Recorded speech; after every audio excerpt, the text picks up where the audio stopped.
तंग करके रखती है।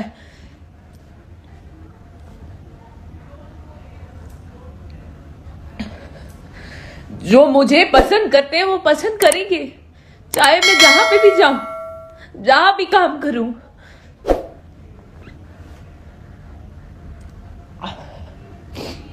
आप नहीं रोक सकते, अपना काम करिए। अगर आप, बहुत बड़ा नाम है आपका, इसको ओपन कर देना प्लीज। आपका बहुत बड़ा नाम है तो आप अपना नाम करिए काम करके।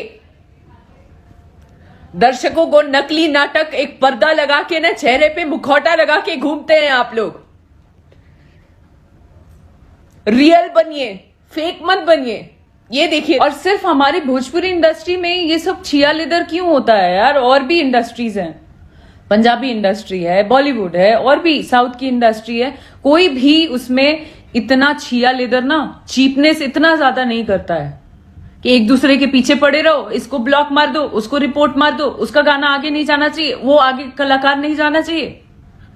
What is this?